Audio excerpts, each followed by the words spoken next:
Today on the show, we travel to a galaxy far, far away, a long time ago, but also 100 years before, but still a long time ago. There's a lot of time stuff. An even longer time ago. How many longs is a decade? Enough.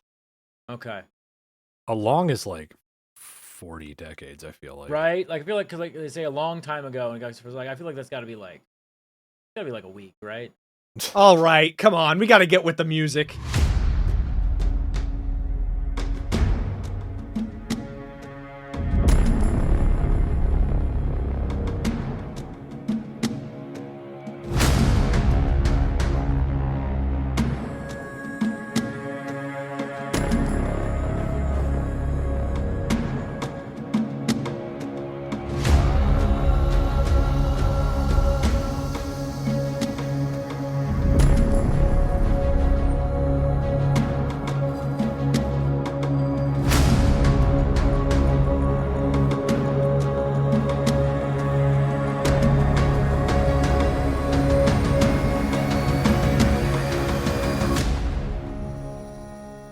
Hello there, and welcome to the Lost Cantina, the podcast that explores the stories, characters, and themes behind our favorite galaxy far, far away. I'm Kevin.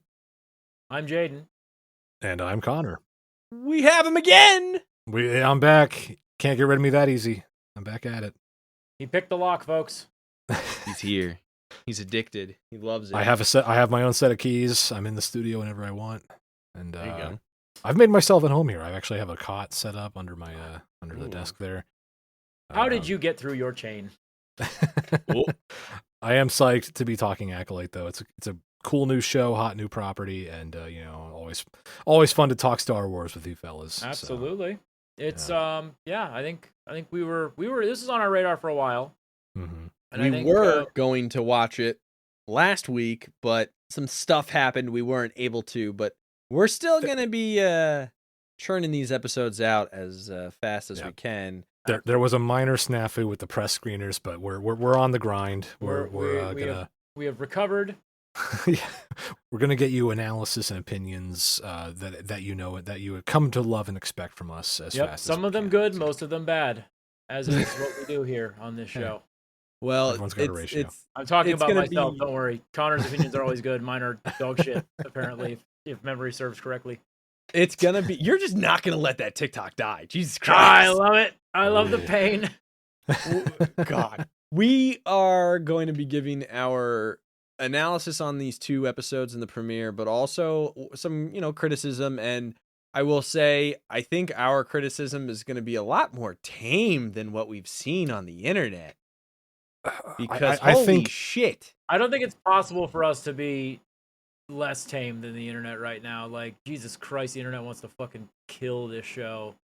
It's safe to say the trolls are back at it. The toxicity is at peak levels surrounding this 2-episode premiere of the ACOLYTE. It's really sad to see. I mean, it's kind of a Star Wars fan's gonna Star Wars fan, unfortunately. Yeah. What gets me is that all of the critiques, there's no actual criticism. It's just people saying trash or woke or whatever, and then everybody's like, okay, how? Bad. And then they don't fucking provide anything because they're just bitching a bitch.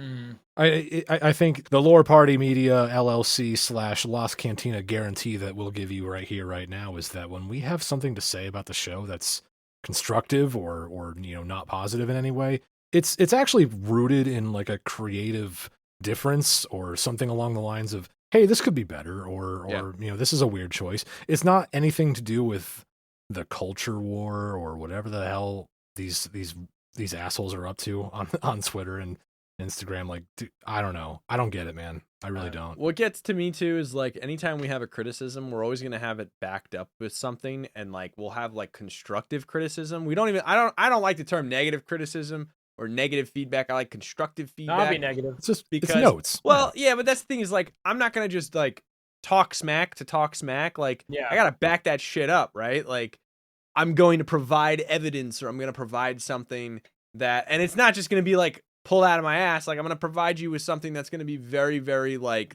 thought provoking. Like I don't want to like if I want you to agree with me, I'm not going to just like we'll try to be persuasive, stubborn person, Right.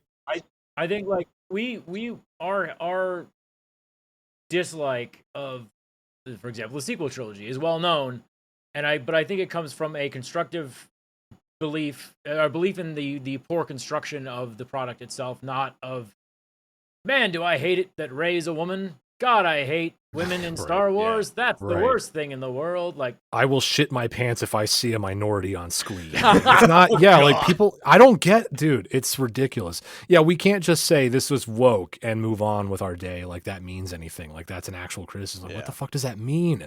That's a buzzword. It means nothing anymore. It's ridiculous. Like, here's the other thing too. Like, for instance, we don't necessarily love the sequel trilogy, but we've all agreed that the sequel trilogy is some of the best looking and sounding Star Wars has ever been. That turd is polished to perfection. Yeah, it's literally like there's carbon in there and it is got some polish. Let me tell you, there's a little bit of nuggets. It's also from a place of like when we point out things we're not like overjoyed about, or point out things we think could be better. It's genuinely from a place of we love this property, we love this setting, we love this universe of stories, and want it to improve. Like it's kind of it's something close to our hearts. And so I think there is some cynicism in the fan base that gets twisted down into the the toxic online discourse. But you hear a lot of Star Wars is dead, Star Wars is doomed, it's over. It's like, but all pretexts aside, when we're really speaking specifically about the Acolyte, I will say I've enjoyed what I've seen so far. I don't think any of us are blown away yet. I don't think any of us are like. See, you ruined the perfect joke I was going to set up where we said something really nice and hopeful, and then I was like, now let's talk about this piece of shit show. I mean, you still can that's fine. I know we kind of have a bit of a shtick here where I like things, Jaden hates things, and Kevin's sort of the mediator, but so that's fine. Look, this isn't Halo. So to challenge you, Connor, I don't think I hate this show. I actually am enjoying. Actually, I'm going to say a bold prediction or a bold take here. I think that I enjoyed this first 2 episodes more than I enjoyed the opening for Kenobi. Interesting. Ooh. Yeah. And I think Kenobi is a much better show than people gave it credit for. I think Kenobi I liked. It had some rough spots, but I liked. Obviously, Andor is the high bar for me. Andor is kind of like the peak Star Wars storytelling, at least in the last decade or so, if you ask me. But so far, it's a weird way to say Clone Wars, but go off. I mean, I haven't been too deep into that show myself. I've only watched maybe a couple seasons worth. So I've missed the really good stuff, unfortunately. But I mean, Acolyte. First 2 episodes, I'm impressed so far. I'm not sold yet entirely. I'm not like 100% locked down. This is a fucking amazing show, but I like it so far. It's pretty cool so far. All right, so before we get in our analysis and all that stuff, we're going to do that housekeeping and then we're going to take a quick break. So bear with us here. We love to hear from all of you, our listeners. So email us at thelostcantinapod@gmail.com. And we do check that email. My email's constantly going off. I get them every literally as soon as it's on my phone. It's just bing, bing, bing, bing, bing. But yeah, email us. Tell us what you thought, because I would like to know what you think. Please have evidence to back it up. I would like to know what you think. But also, yeah, I mean, you can find us on Instagram and TikTok at The Lost Cantina. We exist in that other space, but with the discourse, it exists, but we'll put an X on it for now. See what you did? Hey-o. But also, if you have not watched the premiere, go watch it. It's pretty quick. This episode's probably I think we're going to be just trying to condense it into one, because both of these episodes, it's just 2 episodes and it's like 30 minutes each, like without the credits and all that stuff. It's like 30 minutes. They're really quick. So if there's a part 1 attached to the title of this episode, then that means we talked too long. But that'll be up to the discretion of the editor. We do that. So we're going to take a quick ad break, but we will be right back.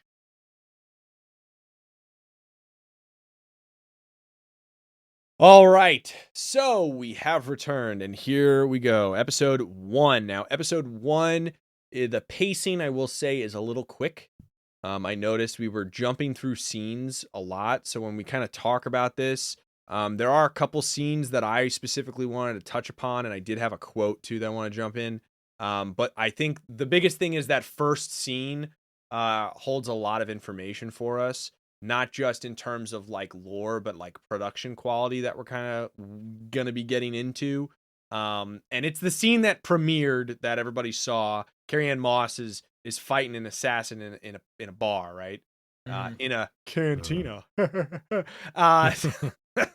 But yeah, the first thing I noticed was like the lighting, set design, and even the camera angles and the way it was being filmed. I thought it was really cool because it reminded me, one, of a video game. It felt very video game-esque, but also like the technology felt old, but also fresh at the same time. Does that mean Indara failed her QuickTime event? Oh! Roll for initiative, please. I think that was a scripted cutscene. I think she was meant to lose that fight. Okay. Or it's like that bullshit thing in a video game where like you have to lose a fight to like make the story progress. Yeah. Slight fucking tangent. There was Jedi Knight 2, Jedi Outcast. There was a code you could type in to become invincible. And I did that, and then I ran into a level where you're supposed to lose a fucking fight, and I fucking was beating the shit out of the boss for like an hour and a half, being like, why won't you die? Man, I miss cheat codes. Now you have to mod them in. Yeah. Like, you don't have to. You gotta pay for them. It's annoying. Fucking EA. But yeah, I thought that the technology was like old but fresh at the same time. And yeah, I instantly was like, okay, I'm gonna give this a lot more of a shot than I thought I would, just based on that. Yeah, I agree. I noticed that the flavor, the set dressing, basically the atmosphere that was set in the first scene was pretty nice. I think it really set the mood. It kind of put you into, and I feel like Star Wars is at its best when the world feels lived in and kind of like a little gritty. Yeah, like there's a bit of a whimsy and fantasism to it, but it also has that grittiness and sort of lived in quality, which I saw in that first scene too. And I mean, it almost immediately launched into, I thought, a really impressive fight as well. The combat choreography was great. So I was really impressed right out of the gate with that.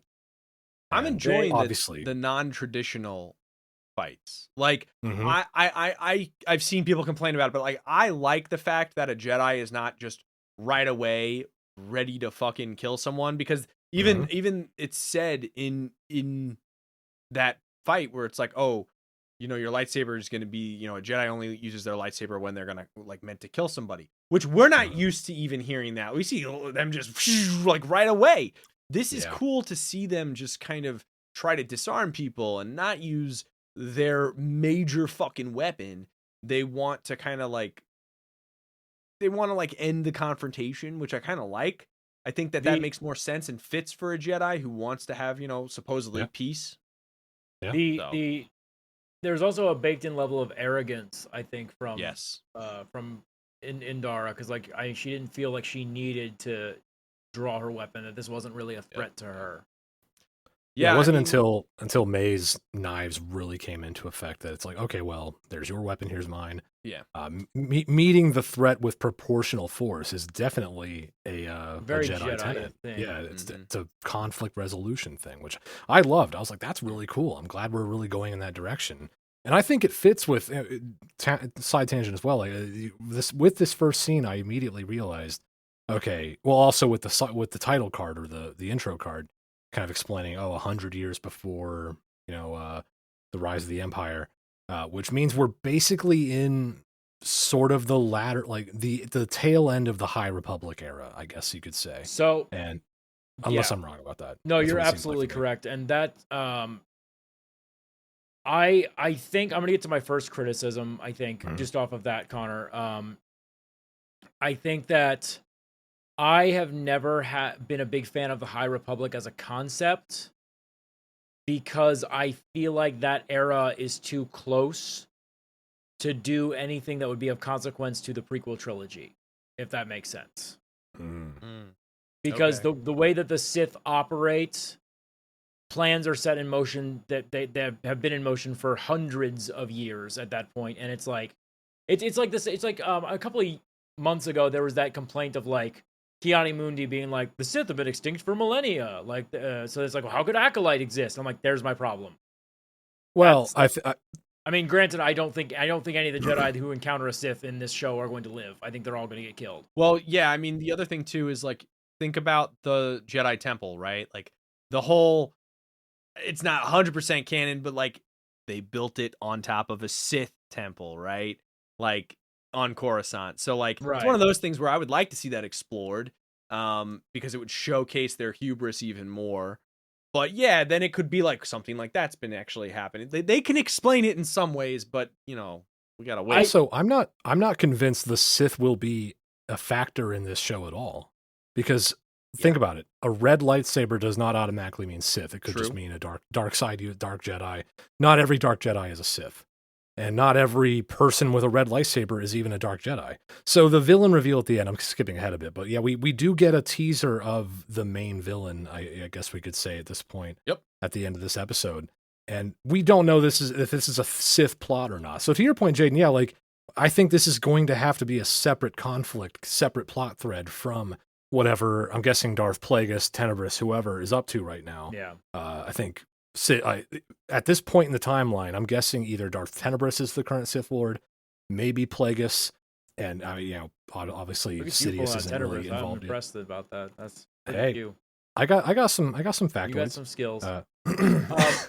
Revealing my power level a little, but no, it's you have a fair point. Like I think anything taking place in the High Republic is going to have to be its own thing. It's going to have to be a standalone story, and I feel like that's so far with what I've seen. That seems like what we're building up to. Yeah. Right here. Yeah. Well, and I mean, I'm just going to contrast with something that I know that you two really enjoy, which is the Old Republic, the old canon, and I think that. I think the Old Republic, because that's set like thousands of years. Yes, way back. Like 2 to 20,000, depending on what source you look at. Like, and I think that gives you a lot more wiggle room to operate in terms of telling stories, because then you can have the Sith army. I've said it before on many podcasts. I'll say it again. Star Wars is better when you have multiple Sith and Jedi running around killing each other. I think Star Wars is more fun when you do that. And hey, good news, the showrunner of the Acolyte is interested in making some sort of live-action Old Republic project. Yeah, so that's very true. That's encouraging. I'd love to see that. Anyway, we've gotten off track. Sorry, what happens next, Kevin? So back to this scene, it's really cool to see also Carrie-Anne Moss with her like Matrix green lightsaber. Like that was sick. Yeah. I liked that little, hint. I thought that was really great. But then she fucking dies. And I was straight up like, wait, what? Because I thought she was going to play a large role. I thought this was going to, and I was like, wait a minute. I love her. Yeah. Trinity, no. If that's the only scene she gets, if that's the only scene she gets in the show, I'm going to be pissed because I'm going to love that. I love part of the marketing. I love it when they waste big cameos. I love it so fucking much. Now, okay, but this isn't Marvel. Come on. But I loved the practical effect on the bartender. So like the bartender, right, is a mix of practical and CG, and I thought it was done really well. And I think that's when Star Wars is also at its best, is when it uses practical effects. And there's nothing wrong with using CG. I'm not going to shit on CG, although I will shit on some CG in this show, because there are some questionable CG usage. But I really think that Star Wars is at its best when it's using practical effects and something to be more real. And I loved it when I saw this, the bartender, the way the face moved and everything. I was like, oh fuck yeah, this is going to be, it gave me hope for production quality. Yeah, I think all the alien patrons in this cantina looked great. Like, again, adding to that flavor and atmosphere that I mentioned earlier. So, and really quick, I'm sure Indara will return again in some flashbacks at least. I'm guessing we'll see more of her, because I liked her. I liked that character. She was fun. I'm seeing too, just like pulling at the threads a little bit here. I think there's going to be a conspiracy of some kind with the Jedi who are on the planet. We'll get to that a little later. Yeah, I'm sure. So we also see this new droid, a little Game Boy named Pip. I thought that thing was fucking sick, man. I want one so bad. I was like, damn, cool. Hell yeah. And I also thought was really cool is we meet our main character, and her job's very interesting to me. She's in a spacesuit and she's working on a ship outside, which we don't see a lot of in Star Wars, which I thought was awesome. because it felt more grounded in terms of like it's older and they have astromechs, but there's excuses to not use astromechs, and I thought that was kind of cool. It's just it's a job we don't normally see in Star Wars, and I enjoyed seeing something different. I think it was funny and interesting that she's what's called a mech neck. I fucking hate that term so much. It's so weird. I know. I kind of cringe a little every time I heard it, but like specifically refers to a mechanic. Yeah, just say mechanic. Yeah. What the fuck? Fuck's sake, Star Wars. Specifically, I guess it's a mechanic who works outside the ship, like Kevin mentioned. But yeah, what I found interesting is that her specific clients, the people she works for, are Nemoidians from the Trade Federation.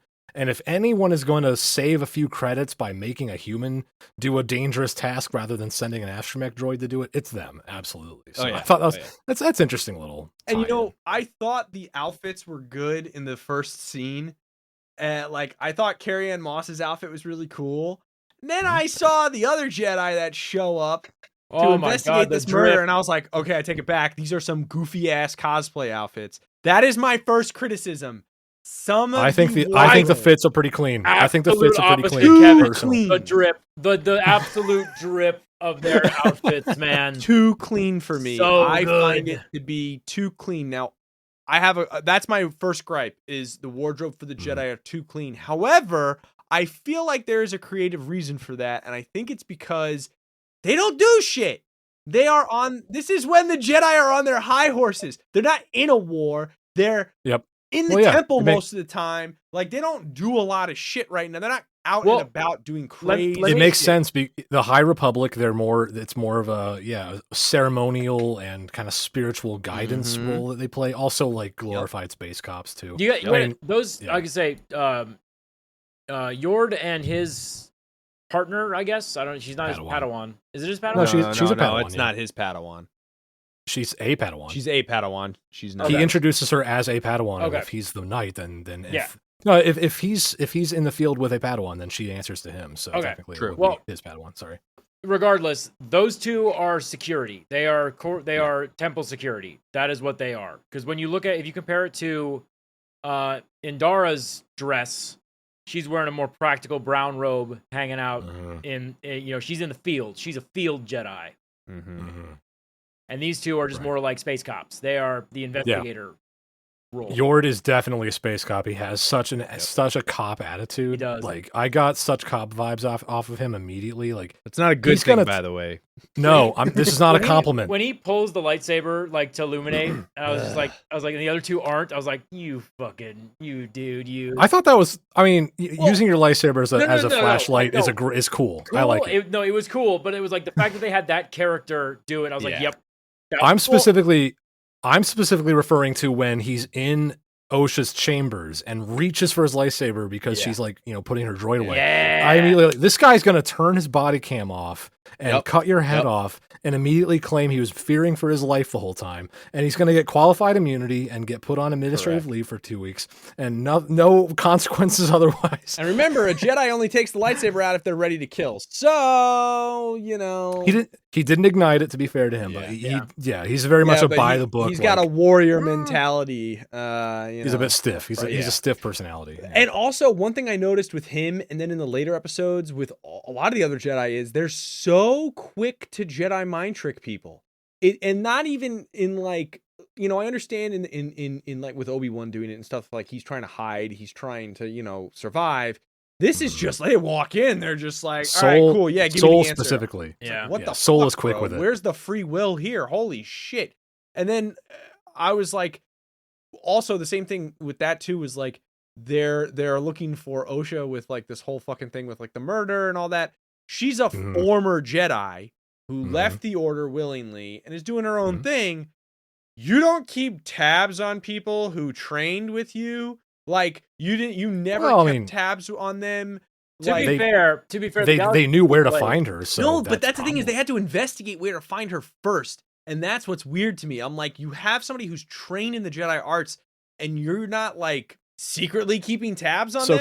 Kevin, you're saying you want the Jedi to be even more of a police state? More of a surveillance state? No. Like, what do you want, dude? That's what I'm hearing. That's what I'm hearing. For an organization that is already like that, it makes no sense to me as to why they were like, oh, well, we should always keep tabs on people who used to be part of us to make sure they don't go to the dark side. Like, it's just something that, like, I thought was not fitting for these Jedi, if that makes sense.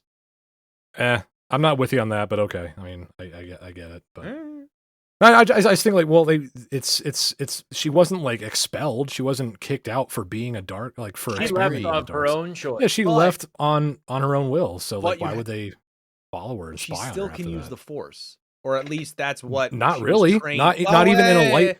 Not even in a life-threatening situation to save herself. I agree. But I thought that for somebody who was trained in those things, it's kind of like, whoa, you got like a super soldier kind of situation. You know what I mean? Well, that's also why that's why they suspected her. That's why they kind of took precautions that's how to they come tracked her in. down. Yeah. Now, so when we get to Coruscant, though, I thought that was really cool because what we see is a very clean Coruscant. It was well, cleaner compared to what we're used to. Less buildings, all these things. And a fun detail, I don't know if you noticed, I noticed that the Jedi Temple is actually raised up on the platform compared to the other buildings because the other buildings haven't been built yet. It's a little higher than the ones around it. A little higher than everything else around it. And there's actually, you can see like some greenery kind of going off, like there was a walkway at one point.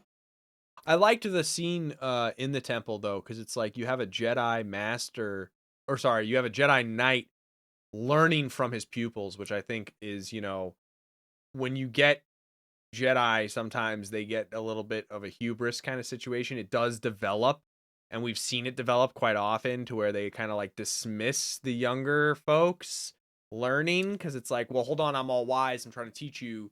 And I liked seeing a Jedi want to like learn from the younger generation. I thought that was to be clear. Cool. Yeah, I agree. To be clear, though, Soul is a master, not a knight. He's so fucking cool. God, I love Soul. I was already into it. I was like, yes. Played by Lee Jung-jae, I believe his name is. You are a braver man than I, because I was afraid I was going to fuck it up. He, the star of Squid Game, who, as far as I understand, learned English specifically for this role. So, like, what a badass to like just kind of dive headlong into it. And he's great. Yeah, our first time meeting Master Soul on Coruscant in the Jedi Temple, he's guiding a bunch of younglings through like a meditation exercise, and this was again great flavor, great world building, great atmosphere, where he's instructing these young minds in how to even perceive the Force, how to even like sink into it mentally and kind of listen to it. This dude learned English in 4 fucking months. What a badass, man. Just to play this role. And like, as native English speakers ourselves, I don't know if we can fully appreciate how fucking hard that is. It's really hard. I mean, it's ridiculous. I mean, we speak on a podcast every day, and I still think we sound like idiots, so. Well, I thought the character was great. I thought he's portraying the character really well, and awesome, I think his English is fine. He's good. His common, if you want to call it that, if you're a his galactic nerd. basic. Classic basic. Classic basic. Yeah. I also thought one thing that stood out again to me, because it stands out in every fucking piece of Star Wars, was when he's spoken to about, okay, so we believe your apprentice is the one that killed a Jedi. Like, there's we got her. We need to talk to you. The one thing that's mentioned is like, oh, well, we can't let the public know this because of our political image. And I thought, again, once again, the Jedi have to deal with their political image, and they won't, they won't talk about it. They're worrying about it constantly. And I still think that this is one of the faults and the facets of what Jedis have to deal with that infests itself into them. Like, I think political image is part of the downfall of Jedi in general. They're so focused on these, appearances and just it goes against what the Jedi really are for, in my opinion. Well, what I took away from that scene when Master Soul is approached by the green lady, I forget, Master Venestra, I want to say, something like that. And yeah, he's kind of given the situation like, oh, Indar was killed and we found who we think did it. And yeah, she mentions the political enemies. What I took away from that whole exchange was that, the Jedi Order is founded on ideals, and ideals don't always survive contact with the real world. Yep. The real world meaning, like, you can be a monastic, spiritual order that seeks to maintain peace and justice, but you're still going to have to deal with the more, I don't know, I guess for lack of a better word, secular or more material elements of the galaxy, meaning like the Senate, the Galactic Senate, company, like businesses, the rest of the galaxy is going to perceive you a certain way. So like, even though you as the Jedi Order should be above things like that, you still have to manage other people's perceptions of you. And it's like, that's not necessarily a failing on the Jedi's part. It's just a failing on like, that's ideals butting up against the real world and not surviving intact, basically. The Jedi, I thought that was an interesting thing to touch on. The Jedi could have really benefited from a fucking marketing department. Yeah, get some PR managers in there. Absolutely. Like liaisons. I feel like in some of the extended universe, like some of the, stuff that's not technically canon anymore, there were things about like non-Jedi operatives who served the temple as like liaisons and go-betweens. I honestly, I swear to God, I swear to God, they were called acolytes. I swear they were called Jedi acolytes. That may be. I could be. Yeah, that could be it. Which would be very funny if that's what we're talking about with the show called The Acolyte. That'd be so funny. Yeah. I'm gonna look up what they. Keep so after this scene, I thought it was really cool to see this like droid ship that she's on, because Osha gets arrested and she's being brought onto this ship that's a Republican prison transport. It's cool looking.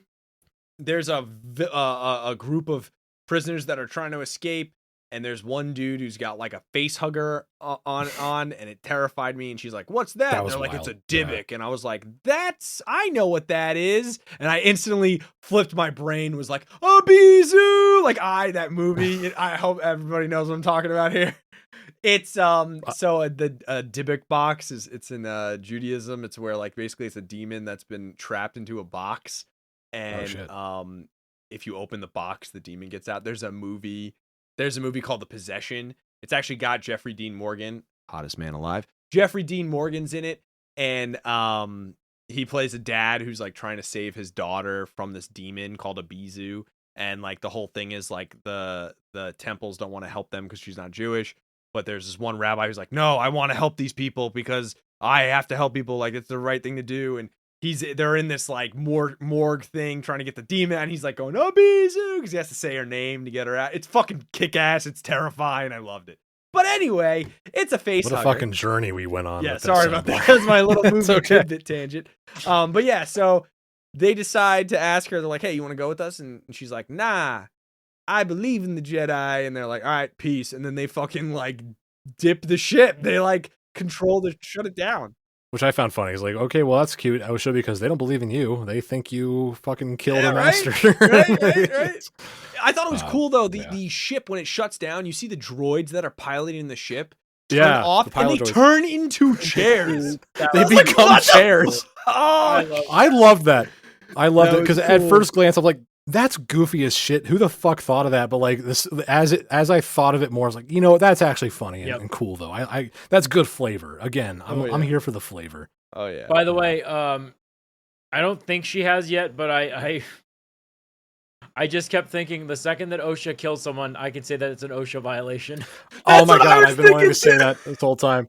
Well, like later on, they say something about that, and I think it's in episode 2. It's like, right after they express like, 13 violations are going to be done in this. And then he says like, Osha is going to be okay. And I was like, yeah, Osha's going to be okay with it. When they were fixing the ship at the earlier, and like immediately they stepped outside, I'm like, well, there's no way that workplace is Osha. Really quick, we talked about this before even recording, but there was fire on the outside of the ship, and a lot of idiots on Twitter had a field day with that. What's this bullshit? Fire in space? Like, my guy, have you not been watching? There's so much. Where the fuck have you been? Yeah, look at the original trilogy. There's always been fire in space. Like Star Wars. Right before we started recording, I just set it's just a meme compilation of just like so many fire.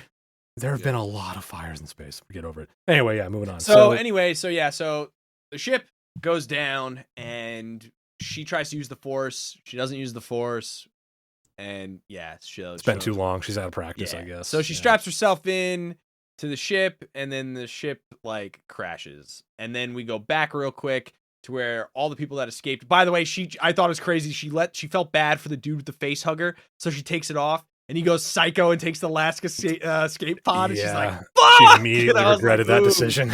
I was like, oh man, that sucks. But maybe that guy had a face hugger for a reason. Exactly. He was unstable. I thought what was really interesting was we see that she was the apprentice of Master Soul, and the Padawan that we saw earlier is now his apprentice, right? And one of the things I found funny was she asked him, like, why do you want to find your old Padawan? Like, why are you... this is attachment, like this promotes that, like you're gonna this leads to what.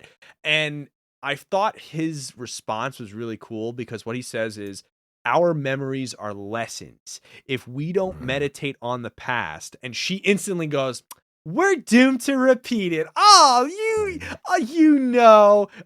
with the good ones, Master Soul. Like, it's just like, aha. And I thought that was very cool, wise, because this fella. Yeah. With Jedi, they're always like, oh, everything's anything that can be close to an attachment. Oh, watch out. But I love the fact that he's like, no, like, you have to be able to like look at those things and, at least recognize them in a proper and mature way, and understand how to handle them. And I thought I was like, that's a true Jedi teaching right fucking there. Yep. I like that too. Very holistic and wise, this guy. Yeah. And so then we get some questionable CG. This is my first questionable CG. When she walks out of the ship on the planet she's on, she is the CG, and like something around her, it was terrible. It looked, rewatch the scene when they show the ship and she walks outside the ship. It looks like shit. It looks terrible. And I was like, what the fuck is this? Why is this like this? You didn't need to show this shot at all. They don't need to show it, and I think that shot ruins it. I didn't notice any bad CG in that scene, but I noticed, like, I thought the camera work was sloppy, where like they just kind of keep it static while she wanders off screen. Yep. Like this, I didn't think anything about the CG either. It was just more like, why is the camera not following her? Why is the camera like keeping this angle? So that was a weird shot, and then it transitioned into a scene where Osha is basically having a force vision of her sister, who that's kind of like where the first twin twist happens. Like, oh shit, Indara's killer. I like the way they made her the creepy sister thing. Like, she like moved awkwardly in that shot. I liked it. She also got like supernatural demon eyes, which I thought was cool. Yeah, evil twin. Yeah, this is it's like a soap opera. Evil twin trope. Classic. Yep. So I thought, I was like, do we have a duality on our hands again? Do we have another one of these fucking thing? Like what happens? Although the last part of this episode that I'll bring up, Yord is fucking ripped. Well, I mean, yeah. My guy is like washboard abs. Listen, someone's inspiring. When you can't have sex. Wait, let me stop right there. You can. You're right. You just can't get married. When you can't get married, because Star Wars is about love, not about lust, dirty animal urges. Oh, God. You channel it into other things. Mainly again, your abs. Ooh. Yeah, okay. Again, George Lucas has been very clear. Jedis can fuck. They just can't have attachments. So no, like it's basically confirmed. The rule is Jedi can be friends with benefits. They just can't get locked down. So think about how fucking funny that is. That this fucking nerd George Lucas was like, "Nah, baby, Jedi can't get married, but we can fuck." We can like. Well, actually, come on over and like see what. Oh, sorry, I got to put the. Actually, baby, we just come over and bang. Well, actually, it's just about attachments, not celibacy. Yeah, what attachment you want me to put on? I'll fuck you. I'll fuck you, but don't call me after. Jesus Christ. On that note, episode 1's over. We're going to take a quick break. We'll be right back. Don't go away.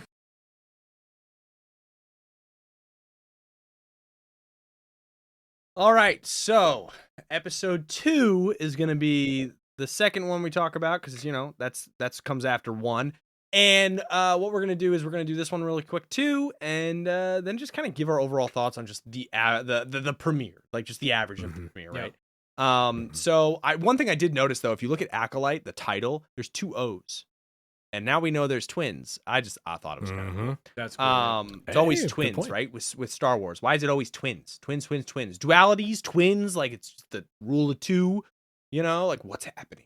Well, I did want to mention that this is not an uncommon thing. I mean, you guys are gonna laugh at me because I was like, yeah, I wonder if there was other twin Jedi that we could think of. And my first immediate thought was Tiplar and Tip Lee from the Clone Wars. They are 2 twin Jedi that, of course, fought side by side during the Clone Wars.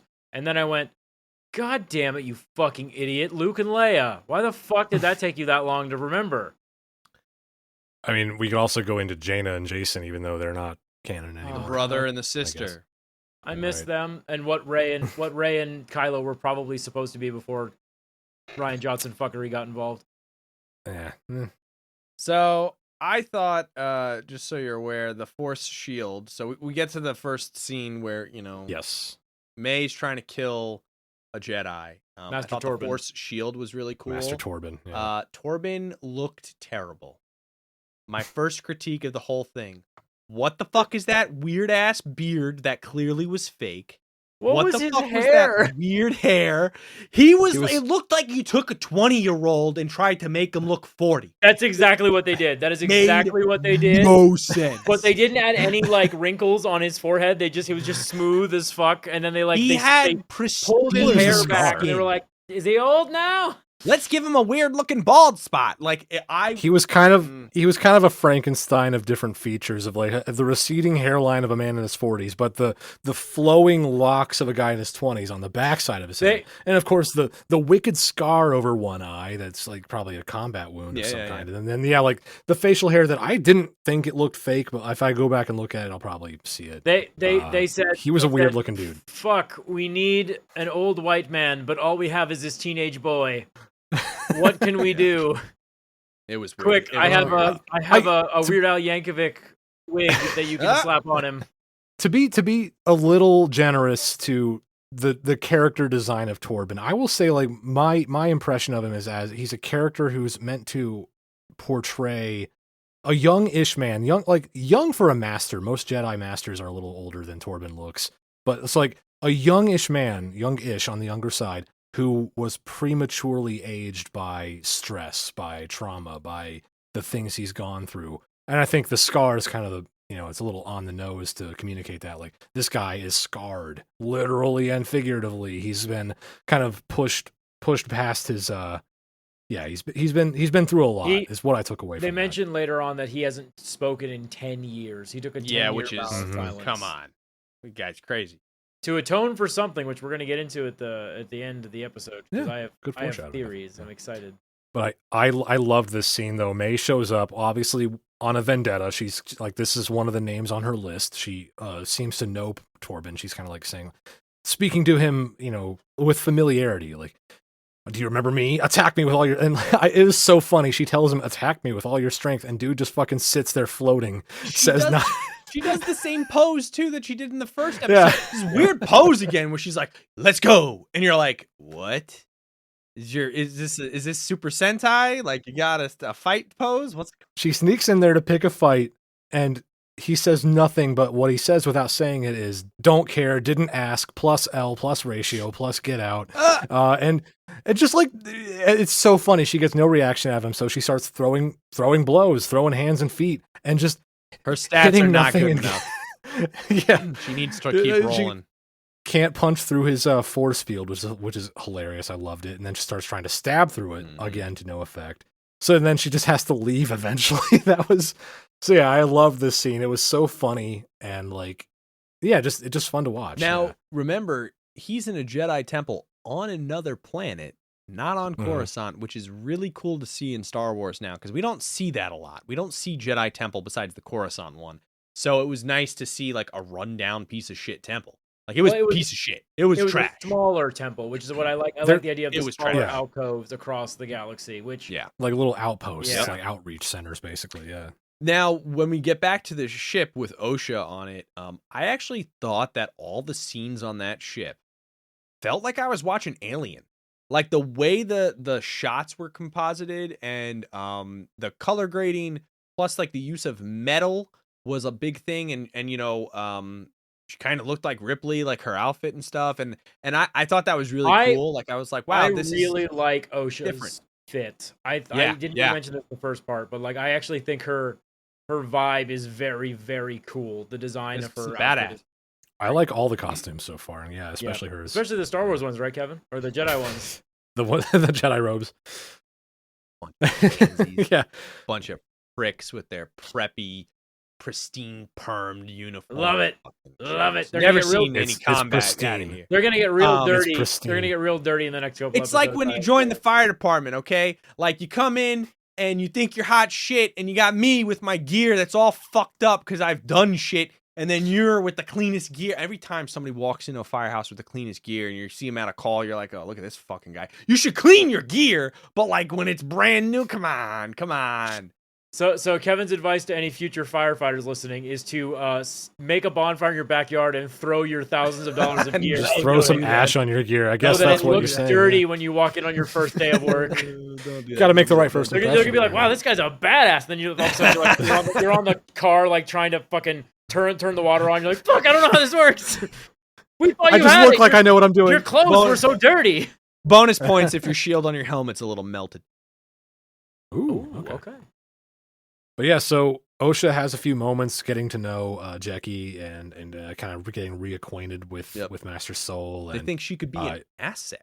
Yeah, Soul is given instructions to head to I can't remember the planet where Torben lives, but hey, we just heard that the assailant, who we now know can't be Osha because she's with you. Yep. So we've confirmed Osha's not it. But she broke into another Jedi temple somewhere else. So go check it out. And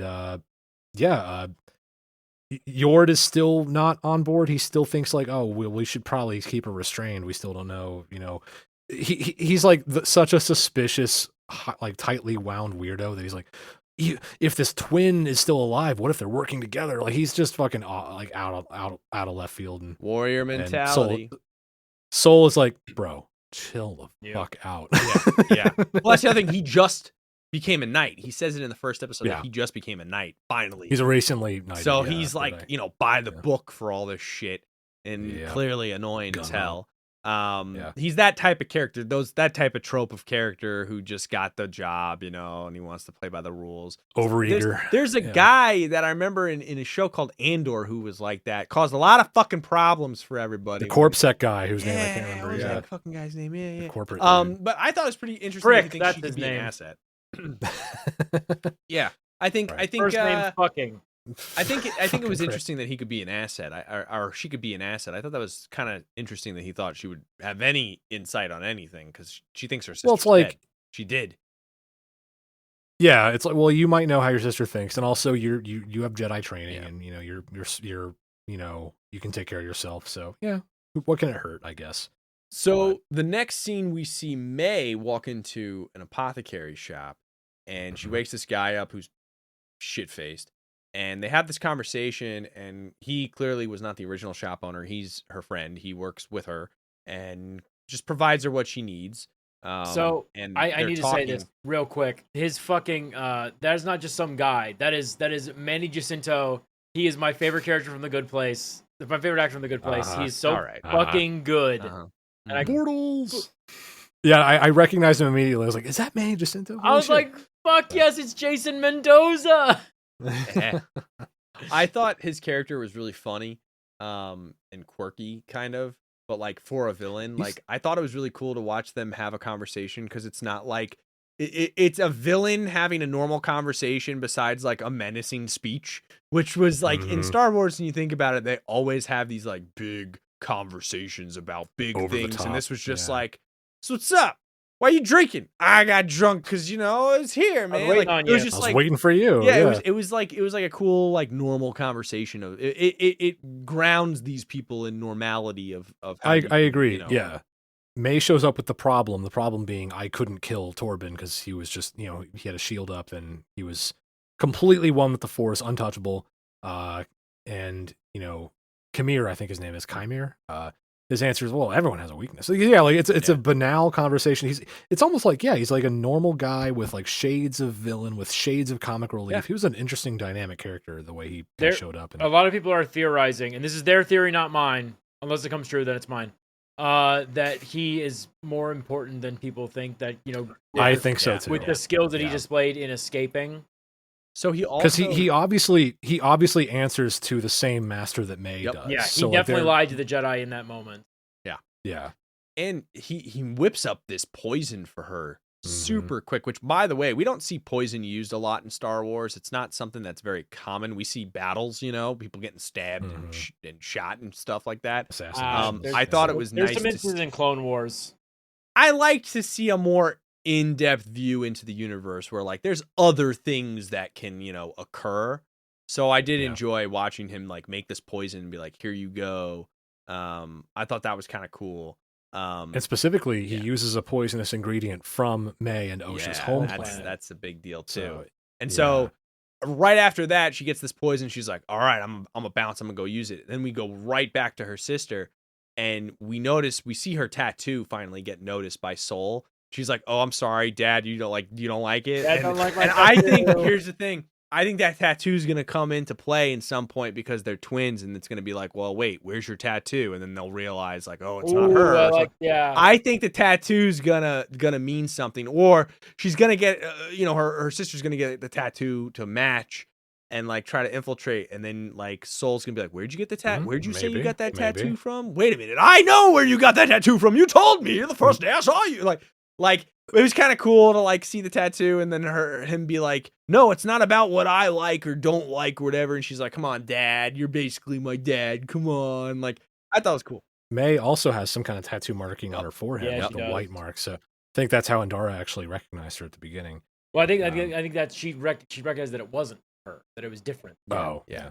But I did think that the conversation they have was really interesting too, because it was like a lesson about accepting what you've lost, because they've lost each other, and it was an interesting like conversation on how like they kind of were like, it's okay that we went our separate ways, and look, we've met now and we're having this like conversation and we're able to connect still, and it's okay to lose what you've lost. Like he kind of like tells her like, you lost your sister, I lost you, you lost me. Like it was okay to lose things, and you need to be able to accept those things. I thought this was a different type of like student teacher relationship, since both of them seem to think that they failed each other, right? Like they both come to this kind of point in the conversation where they feel like they failed each other. She's like, "Oh, I failed you, I left." And he's like, "Well, I lost you. Like I failed you as a master." Like it was just a very nice like conversation, but it definitely fits, and it makes it was a good human conversation. I like that a lot.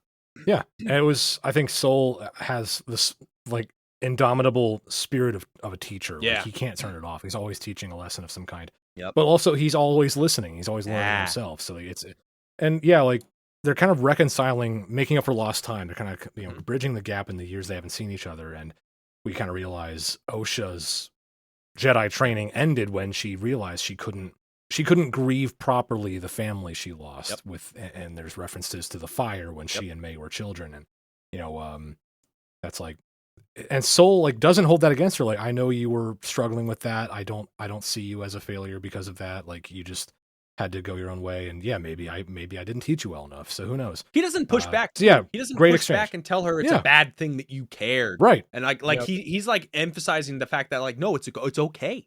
It's okay. It's human to it's human to care. Yeah. And I like what you said about him listening, because that I think is what makes him already one of my favorite Jedi and teachers, is because he's not just constantly trying to teach a lesson.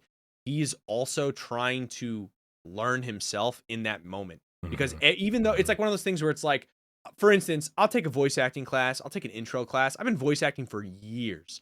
I am actively working as a voice actor. Sometimes I'll still take an intro class because I'll learn something completely different or new from a fellow student, from a new teacher, or something like that. Like I am very open-minded to it at sometimes, because I'm like, oh, maybe there's something else that I'm missing. And I think the fact that like he might be teaching the same lessons, just like in the first episode, teaching lessons to multiple Padawan, multiple younglings, but he's still listening and trying to learn from them. Yep. The humility is huge for any vocation you pursue, like knowing that you're always learning, knowing that you're always trying to be better. And we see that here. That's great, man. The actor who plays Soul, and I'm not going to risk pronouncing his name wrong. I would say Lee. He said that he based his Jedi's actions and demeanor after Qui-Gon Jinn, and I can see tell it. Oh yeah. Yes, absolutely. Oh yeah. Like, it's one of the best inspirations you can take, and also he's executing that inspiration so well. But like it's still his own thing. Like he's still making the character his own. He definitely standing out so far as a character. So now that May has this poison, she goes back to Torben, and she's like, basically is like, here is your salvation.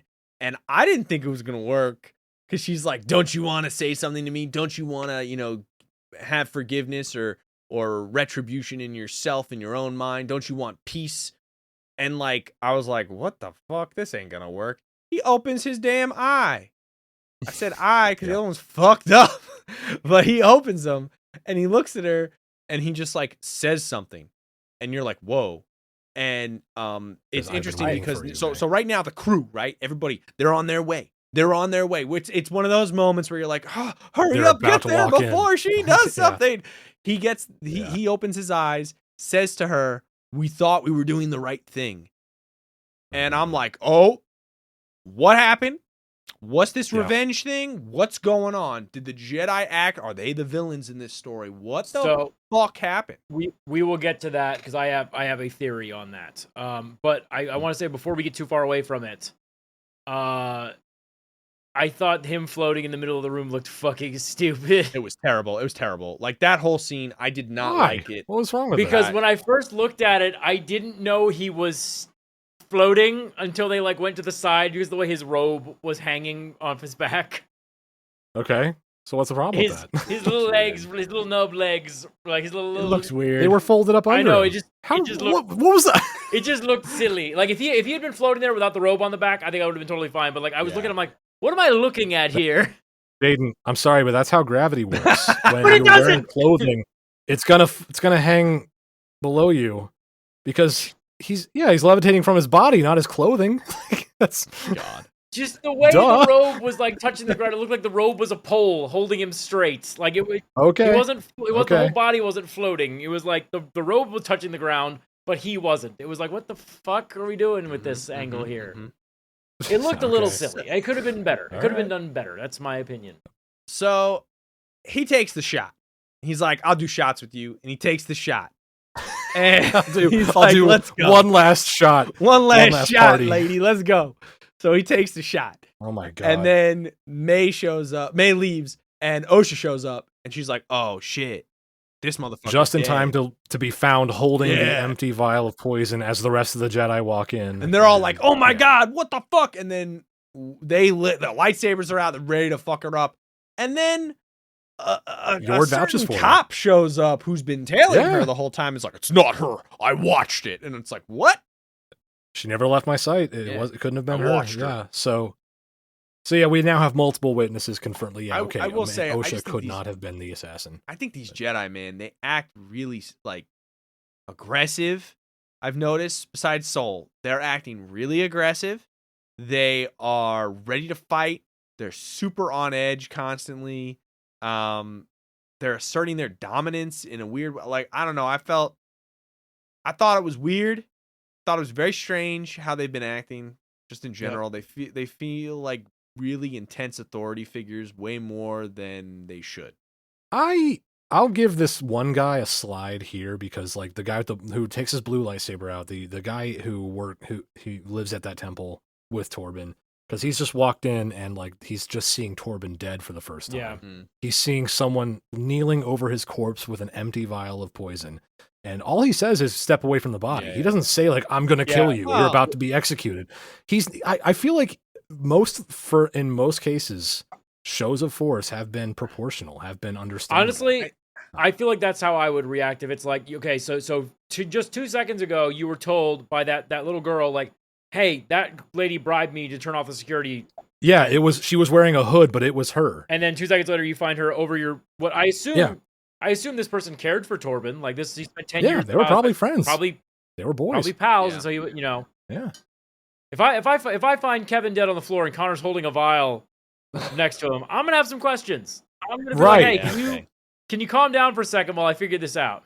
I will say, like, yeah, no, Torben's death scene was very, I think, impactful for in several ways, because yeah, we are starting to get this impression that, like, oh, there is something deeper to this backstory here, where like, May definitely has something she's getting answers for, getting retribution for, and the fact that Torben took a vow of silence and a vow of basically, I'm going to float here and not talk to anybody, no one bother me.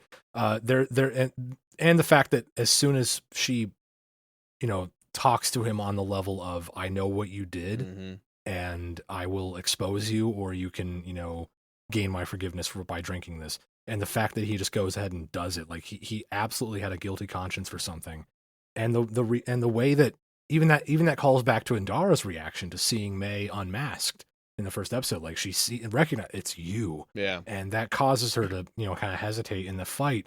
Like something went down that I'm excited to see and know more of, and yeah, we are left with, hey, May has a list that she's working her way down, and Torben was number 2. Yep.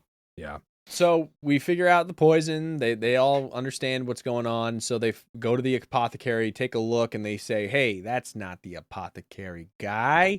Who is that guy? Hold on a second. That's some imposter looking sus." So they decide that they're gonna watch and figure out, like, if she shows up, they're gonna try to figure something out. Torben's like, "I have a plan," and he rattles off this. Torben's dead, Kevin. No, not Torben. Who's the other guy? What's his fucking Jord. Jord? Yeah. So Lord, shows up and he's like, "Hey, I got a plan. Let's do this." And everybody's like, "Okay, good plan, but it's shit." Like literally, says, let's just really fucking quick before we get into this. I remember how we were like, "Oh, he looks like a 12-year-old boy, like Tobin." Yeah, it's played by Dean Charles Chapman, fucking Tommen Baratheon from Game of Thrones, the Boy King. Yeah. The guy whose like famous role was him being a Boy King. So no wonder he looked like fucking young as shit. Yeah. That explains a lot. So Jord's plan though is break in there and beat the guy up and make him tell us. And then and Jackie is just like, well, we also have an identical copy of his accomplice that we could just send in there. I thought she came up to him like in like Guardians of the Galaxy.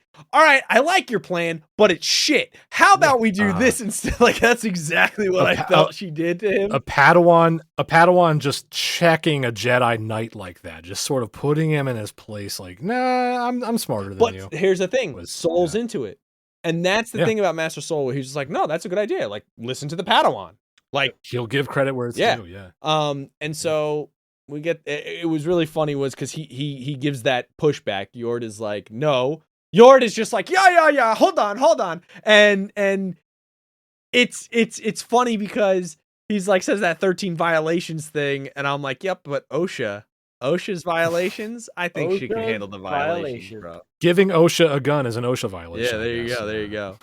Well, everyone knows 2 OSHA wrongs make a right. So I thought 3 OSHA lefts made a right. Sorry. I'll have to check my OSHA handbook. Anyway, OSHA goes in there and weeks basically... of OSHA jokes, folks. Get used to them. Settle in. It's a funny name. The jokes write themselves. I'm sorry. Why couldn't they have called her May? God damn it. The violation walks into the apothecary's shop and just basically pretends to be May. Not particularly convincingly, because I think Kamir is immediately like, what the fuck's going on here? She tries to basically get him to tell her, where we're going next, what the plan is, like what are we doing here? Like just tries to get information from him, but Kamir's a slick, smooth operator, and he kind of gets in her face and goes, "You look just like her." And I got chills. Like that was an interesting scene. I like that a lot.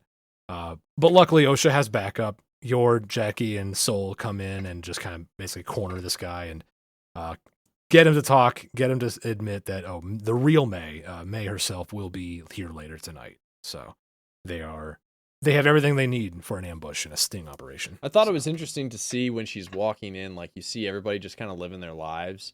And it was kind of cool because there was so much diversity of aliens and that kind of stuff to where it was in, a Republic like city, right? Like this is a Republic planet. And I thought it was really fun to watch like old school, like metallurgy stuff going on and like guys are welding and stuff. It just felt older. Like it had a strange older feel compared to like the newer stuff, which I kind of liked. But yeah, so after that, a fight does break out because guess who ends up showing up eventually? I'm gonna guess May. You got it. Survey said correct. But Soul calls her out immediately, just kind of confronts her, and another amazing, I think really good fight scene kicks off with May just unleashing, just kind of going after Soul with a vengeance, and he's chill as a cucumber, just kind of dodging, redirecting. He hasn't drawn his lightsaber yet, no blade igniting yet. He's just barehanding her away from him. What's really cool. interesting is the reactions on her face versus the other two Jedi that she's encountered. This was not a reunion that she seemed to want, like she did with the other two Jedi. She seemed like this wasn't the plan kind of look. Yeah, she wasn't ready to face him yet. He even says something to the effect of like, you're not fighting, you're not drawing your weapon on me or something like that. Like he's like, it's like almost like she doesn't want to kill him. Like it, correct me if I'm wrong, but this might be a I don't want to fight you kind of vibe. Well, yeah. And not yet, like a not at all. Because like she was fighting with fear in her eyes the whole time. Well, look at how he fights though too. Like he is fighting to, like one of them. I actually thought she was trying to kind of kill him if she could, or maim him in some way. But the way he was fighting, right, was he's trying to disarm. He's trying to get to the peaceful option. And like some Jedi, that's how they fight though. They fight to disarm. But by maiming somebody, you know what I mean? Like this felt a little bit. We call them Anakin Skywalker. Hey, war crime Anakin. There you go. I don't know. I thought that like this was really cool to watch him just be totally in control, and I thought was really cool too is where he's like, "Hey, your sister's alive." She calls him a liar. Later on, they see each other, and it's just like, "Wait a minute, he wasn't lying." The twist, oh my! Like, I liked the fight. I liked that he tried to calm her down with his words rather than like doing anything else. Like he was really like you could tell he was trying. Yeah, fighting purely defensively and just de-escalating. But she escapes. What was really cool is during the fight, he like slips through her guard and like gets close enough to basically like pickpocket all of her throwing knives off of her, or at least almost all of them. And she like has this reaction, like she reaches for one of them and they're all gone. She's like, "What the fuck?" And he has them all. It was so cool. It's such a well done fight scene. But yeah, she does manage to get the slip from him. She pocket sands the yeah, like a ninja. She does pocket sand them. Yeah. Yeah. Does a force smoke bomb, which I thought was also the ninja cool, escapes. Big dirt bomb. And that's the thing is she's more of like a ninja, right? Like she really has that ninja vibe. So if you think about it, ninja versus samurai, I thought that was pretty fucking cool. Yeah, both these episodes so far have really had a martial arts movie vibe to them, where there is that dynamic of the stealthy assassin versus the noble peacekeepers. Yeah, the ninja samurai sort of dichotomy. That was really cool too. So yes, she escapes, and we see Osha finally shoot to stun her and misses. Yep. Can't tell if it's intentional or not. We don't know. Soul watches it, and he's just like, "Okay, all right, I get it." And that's the end of the escape. I mean, she gets out of there, and then we go to a planet with some tall ass trees. All right, first thing I thought, I was like, "Damn!" I literally haven't wrote some tall ass trees because damn, tall ass trees. And then similar to Kashyyyk, which makes sense because Kelnaka, the Wookiee Jedi, is just kind of hanging out there. Seems like he's trying to maybe, I don't know. I wouldn't say hide, but he's definitely trying to vibing, live privately. He was vibing with his Sasquatch life. I'll tell you what. Yeah. Yep. He probably found this tall ass tree plant and thought, man, just like Did home. it I feel love abrupt? it here. Did that ending to that episode feel abrupt to you guys? Yeah. A little bit. Yeah. Yeah. It's kind of like, okay, well, it's We over. see a Wow, Wookiee okay. use the Force, and then he just scares two dudes, screams, "Get off my lawn!" And then he does the literally get off my lawn. A couple of scrappers who thought they'd loot Kelnaka's house have blasters. They draw a blaster on him. He just like, yoink, give me that, like get out of here. So it was really a funny side story. My wife and I were watching this episode, and she was like, "Wait, there's a Wookiee Jedi?" I'm like, "Yeah, there've actually been several Wookiee Jedi, and but it's really cool to see one on screen now as a live full action adult character. live action as well. Right. So I mentioned earlier that there was a theory. Now there is a shot in the trailer of all 4 of the Jedi Masters on the planet that Osha and May are from. Torben, Sol, Kelnaka, and Indara. Yes. Yeah. And so back in the day, in Legends, there was a comic book series called Knights of the Old Republic. I don't know if either one of you have read. Have you guys read or heard? Haven't read of it. I've heard of it, but not read it. So for the audience that don't know, that series followed a Jedi Padawan named Zane Carrick, whose Jedi masters on the planet that he was at had a vision that a Padawan would turn to the dark side and destroy the Order. So their elegant solution was to kill all of them. And when they killed everyone but one, Zane Carrick, they instead framed him for their murders and labeled him an enemy of the Republic. Oh, Jesus Christ! So that won't make him want revenge at all, right? So I say this to go, hey guys, Jedi can fuck up. So what if this Jedi they can council, fuck and fuck up? Yes, we have established that they can do both. They are quite talented in that, but don't expect a phone call afterwards. What if this group of 4 Jedi have a little vision, and they're like, hey, someone in that house is gonna fuck up, so like let's burn it down and blame one of the girls in the house. The Luke Skywalker, this motherfucker had a bad dream. Let's cut his head off. I swear to fucking God that I could see them trying to pull that shit, and then I'm gonna be like, don't fucking, what the fuck, God damn it. The one Kathleen thing from Kennedy. Legends Jaden doesn't want to be used. Well, the way they do it in Knights is, well, we'll see. Acolyte might explain it better. Yeah, but we'll like see what Knights, we'll I recommend that. It's only 50 issues. Okay. I highly recommend it if you guys want to like dive into Legends. I can find like a compilation. Yeah. But also, no, yeah, Zane Carrick's a fucking idiot, and it's great. He's not good at being a Jedi, which is like such a refreshing take on a hero from that universe. Is that he's bad at being a Jedi. But we do end episode 2 with we know that Kelnaka is basically May's next target. Yeah. So we're heading there next. I'm curious as to what if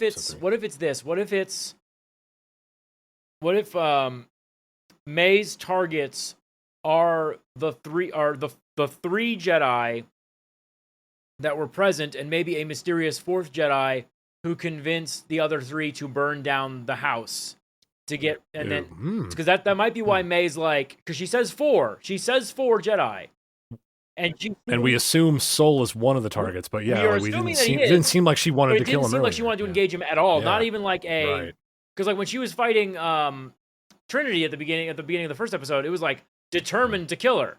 Yes. But then like when she's fighting Sol, she doesn't really seem like she wants to fight him. Her heart's not in it. Yeah. Because like it could be one of those things like he was kind to me, so I don't want to hurt him kind of thing. Right.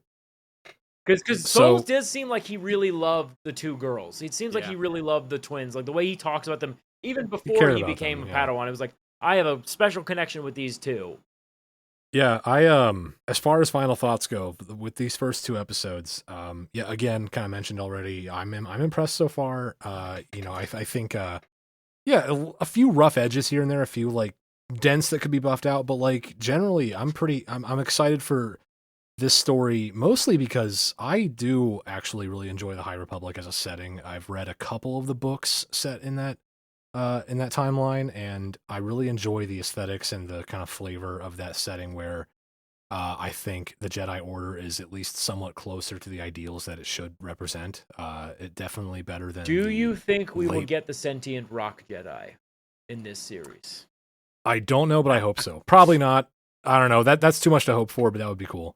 But I do think that, like, yeah, at least in comparison to the late Jedi Republic or Jedi Order of the prequel trilogy, the High Republic, at least if you look at characters like Indara and Sol, you have Jedi Masters who really embody the platonic ideal of the impassionate peacekeeper who just wants to resolve conflict, keep people safe, and be at peace with their emotions without suppressing them to an unnatural degree. Yep. Because, like, I think, Qui-Gon Jinn is sort of like the member of a dying breed during his generation of Jedi, in the late Republic. It'd be interesting to see if, like, this would have to be something they expanded upon later, but, like, if Qui-Gon Jinn's Jedi line is descended from Master Sol, that would be kind of a fun little... Yeah. That'd be cool. Yeah, that'd be cool. I do know that, I mean, Yoda is not only alive at the time of the Acolyte. He's a young, spry 700 or some years old. He is 777. I looked it up. And he's also currently the Grand Master of the Jedi Order, I think, right now during the Acolyte, or at least he's one of the council. He's on the council, as far as I remember. He is not a lead. He is not the Grand Master yet. Right. So we could have some influence, like, oh well, my Padawan will go on to train Dooku, who will go on to train Qui-Gon. Yeah. So I just getting back to, like, I love the representation we have of that, the ideal of what a Jedi should be so far, and exploring, like, what that really means and what the consequences of that can be, what the upsides of that can be.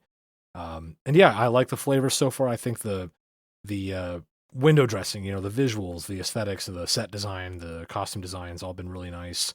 The acting so far has been good, like serviceable, at least for most of the main cast. I'll say Amanda Stenberg, who plays May and Osha, she hasn't, like, blown me away yet, but I like her. I think she's done a decent job of really setting the two principal characters apart. Like, I think when she plays May, you feel the pain, you feel the kind of the rage and the vendetta. It's so silly, but I like her as May more than I like her as Osha.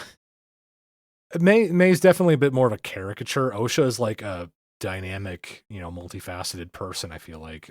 But I think we'll probably have some more scenes where they, share screen time and get to set themselves apart more. But obviously, Lee Jung-jae, I hope I'm saying that right, as Sol is my standout. Yeah. I love that guy. He's an amazing character so far. Carrie-Anne Moss as Indara was really cool. I hope we get more of her. But no, I like it so far. I'm hungry for more. I'm ready for more. I'm excited to see where we go next. I think I'm really in the same boat with you. I love the filmmaking.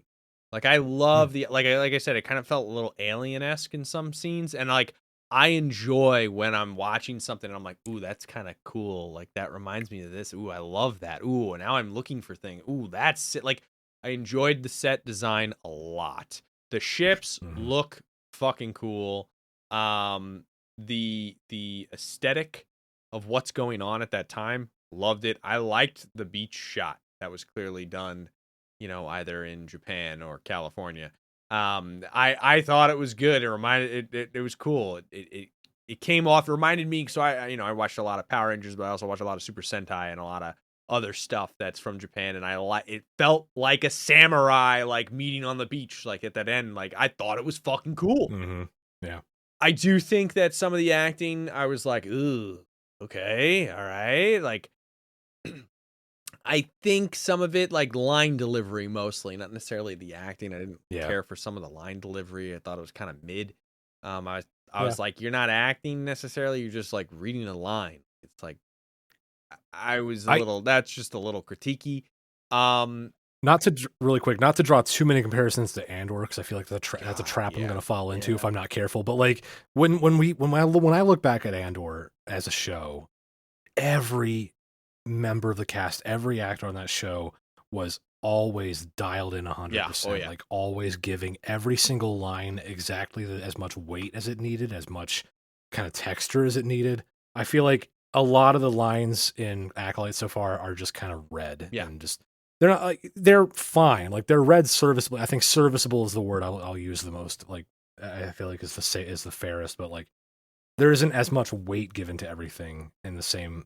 Like I think in Andor, like you're watching a drama with stakes and with weight to it, whereas Acolyte's kind of like we're just gonna move things along to the next scene. We're just kind of hitting our lines and hitting our marks and moving things along. So sorry. No, you're 100% on the dot. That's how I felt. Like, what's her name? Who's the woman, the green lady who comes?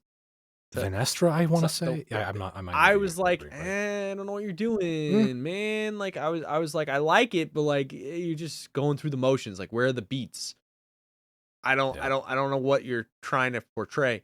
So that was a little bit to me. I didn't really like. I don't want to say I didn't like the pacing, but I did think the pacing was a little.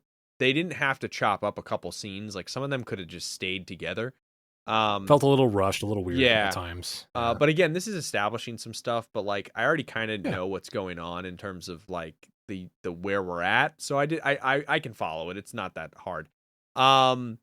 Yeah, I think I really want to see how the lightsaber battles are done at this point because the training is different.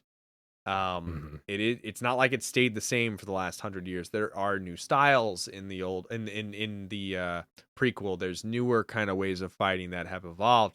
I want to see how they fight in this one. Are the lightsabers super heavy? Like what's gonna, you know what I mean? Like I want to know, how do you fight? But other than that, yeah, I mean I enjoyed it. I had a good time. I had fun. Can't wait to watch episode 3. The funniest of the shit ass nitpicks that I saw, someone said that the lightsabers look thicker than they should be, and I thought that was funny as fuck. I thought it looked great. Yeah, I honestly, I was like, what the fuck? When Indara drew hers, like I'm glad it wasn't that like skinny weird, like because like in some of the Filoni animations, like the lightsabers look way too thin. Yeah. So like when Indara drew hers, like oh yeah, that's weighty. That feels like that looks like an actual blade. That looks like not a needle. That she's about to sew with. So I don't know. That's a weird nitpick. That's a weird thing to be mad about. Why do you think they're mad? They were like, what? Yeah. They're like, the lightsabers like should be like this, not like this. And I was like, all right. Yeah. Just the shit I see. The complaints I'm seeing again. Not to go back to the beginning, but like the complaints I'm seeing are just bullshit. Like give me some actual fucking feasible thing to complain about, and I will like listen to you. But like, if you can't provide me anything to like even look at, like shut the fuck up. Yeah. Fair. Yeah, I agree. I had fun. Me too. I go into it to have fun. That's the whole fucking point, right? So I had fun. I'm excited to see where it goes from here. Same. I think my favorite thing that I already touched on, but like for me, I'm a big Jedi fanboy. When people have criticisms of just the entire concept of the Jedi Order, I'm kind of I'm that stan who will like make excuses. I mean, obviously we've established the Jedi can not only fuck but also fuck up. They can make mistakes. They're they're more mere mortals.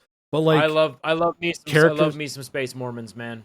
The thing is, my power fantasy when I consume media and when I enjoy media, my power fantasy is to help people. Like anyone who knows me knows that I can't bring myself to be people. I can't bring myself to be like the bad guy in video games. I like evil playthroughs are almost impossible for me. I can't bring myself to do it because hurting people makes me feel bad. I don't like doing it. And so like characters like Indara and Soul give me hope for like good representation of what Jedi should be. And I think about the conversation between May and Kamir, I think his name is, at the apothecary, talking about like peace is a lie. These Jedi fool themselves into thinking they can find peace when peace is a lie. I'm like, wait, well, how is peace a lie? Peace is not a binary one or the other thing. Peace is an ideal. Peace is a goal. It's something we all strive for. And maybe Torben doesn't have peace and thinks he does, but it's still it's a lofty thing to try to attain. Even if you never get there, it's a good thing to fix your sights on. And that's what makes a good Jedi, knowing that like, I'm never going to be perfect. I'm never going to have the answers to everything, but the intentions are there. The intention to reduce harm, help people, defend people. That's all you need. Everything else is just the details. So no, I'm that's one of the main reasons I'm excited for this show is that I'm seeing the thematic meat of, like what it means to be a Jedi, what it means to be a good person in this galaxy is being played out so far. That I'm excited for that. I want to see some Mandalorians, and I want to see some bounty hunters. I want to see a lot of fleshed out like aspects of this time. We're gonna have some fun. I think it'll be fun. I think so. Well, I think that'll about wrap it up. We hope you enjoyed this episode, and if you did, please take a second to rate and review us on Apple Podcasts. It really helps us grow the show. And Kevin, how can people reach out to us if they want to share their thoughts on the ACOLYTE? You can find us on your socials at The Lost Cantina, or you can email us at thelostcantinapod@gmail.com. You can also email us at podcast@loreparty.com to share your thoughts and episode ideas. You can connect with us on Instagram and Twitter at @lore_party. And don't be a stranger. Let us know what you thought of the show. Thanks for listening. We'll catch you next time.